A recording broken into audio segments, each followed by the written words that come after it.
I wish I had not waited 14 years. Somebody said if you want to lose something, lose money. You can get that back. 8 out of 10 millionaires have been financially bankrupt. Walt Disney filed bankruptcy 7 times and had 2 nervous breakdowns. But don't lose time. There were 14 years I sat on the sideline. 14 years I said, I don't have an investor in me like Tony Robbins. 14 years it said, I don't have an MBA or a PhD, and I can't compete with these guys. I have the complexion of rejection. 14 years I silenced myself. Wow. And so I regret that, because there's some people that maybe if they'd heard my voice, they would not have turned to drugs. If they'd heard my voice, their lives would have taken a different direction. And I can't get those 14 years back. That haunts me, and I think that drives me when I speak with such energy. I'm trying to make up for that time, but I can't. You don't achieve worthwhile goals quickly or easily. They take time. They take struggle. They take relentless pursuit day in and day out. That's what it takes. But also, things don't usually fall apart quickly either. At least at first, it's a slow process. A little slip here, a little setback over there, a little wearing down of discipline and will over time. That's the thing. Success and failure are generally slow processes. Either slowly building things up or gradually tearing them down. And that's why I say you've got to pay attention.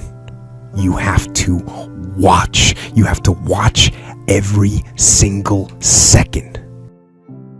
Because those seconds, they turn into minutes. And minutes turn into hours, and hours turn into days, and days turn into years. And so, that second that just went by, that counted. And so did that second. And so did that one.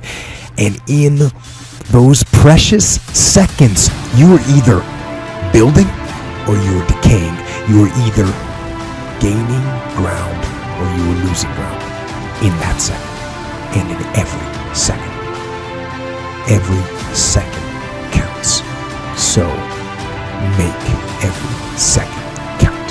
Should be afraid of taking risks and pursuing something meaningful. But you should be more afraid of staying where you are if it's making you miserable. It's like the first thing you want to do is dispense with the idea that you get to have any permanent security outside of your ability to contend and adapt. It's the same issue with children. It's like you're paying a price by sitting there being miserable. And you might say, well, the devil I know is better than the one I don't. It's like, don't be so sure of that. The clock is ticking. Yeah, and if you're miserable in your job now and you change nothing, in 5 years you'll be much more miserable and you'll be a lot older. It's a luxury to pursue what makes you happy. It's a moral obligation to pursue what you find meaningful. And that doesn't mean it's easy.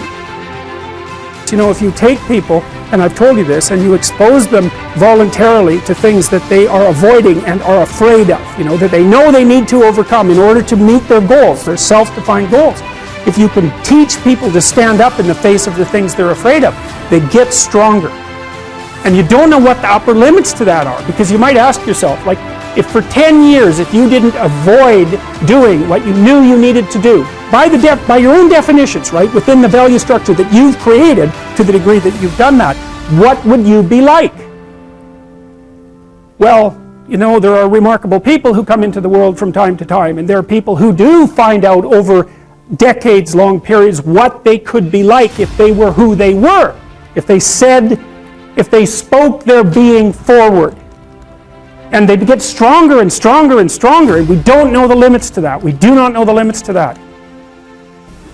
Time is short. What is your life? It's even a vapor that appeareth for a little time and then vanisheth away.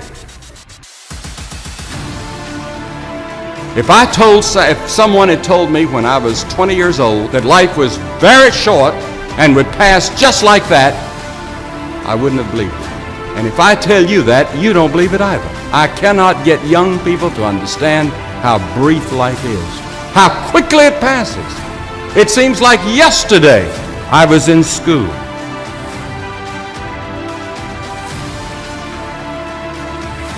Every one of us here has been given the same amount of time in a day. 1,440 minutes a day, 168 hours per week. The days of our years are 80 years and 10. And if by reason of strength they are 80 years, yet is their strength labor and sorrow, for it is soon cut off, and we are passed away and cut off. 70 years God allows us. And it's interesting to me, with all of our medical science, we've never passed that magic mark.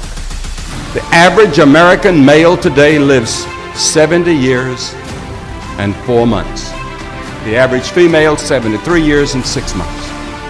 More people live to be 70, but the average age of an American is still 70 as taught in the scriptures. Now 70 years God allows us. Let's think a moment. What do we do with those 70 years? The first 15 are spent in childhood, and then 20 years we sleep. And then the last 5 years, physical limitations are curtailing your activities. They haven't curtailed mine yet, but my 5th year till 70 starts next year. Only 30 years left, and part of that time must be spent in eating meals, working, and figuring out your income tax, things like that.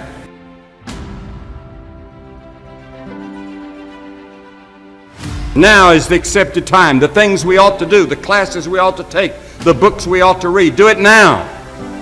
The family that needs you, spend more time now. Write that letter home now that you've been meaning to write. Money you ought to give now. Time for study, do it now. People you ought to witness to, do it now. Every time the clock ticks, it seems to say now. Today, if you will hear his voice.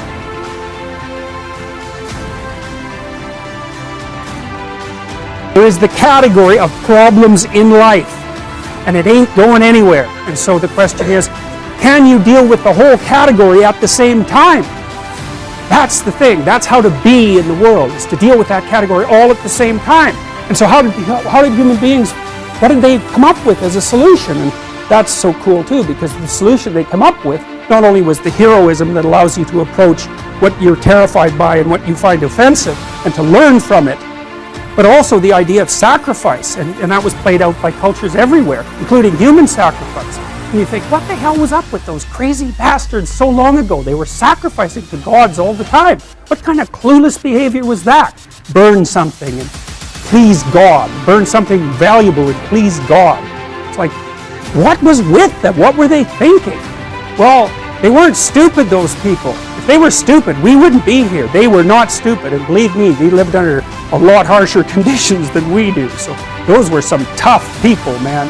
You know, back then you'd last about 15 minutes. And so you don't want to be thinking of your ancestors as stupid. Like, there's no real evidence that we're much different cognitively than we were 150,000 years ago. So anyways, sacrifice. What does that mean, sacrifice? Well, it's a discovery, man. It's the discovery of the future. It's like the future is actually the place where there is threat, and it's always going to be there. So what do? You make sacrifices in the present so that the future is better.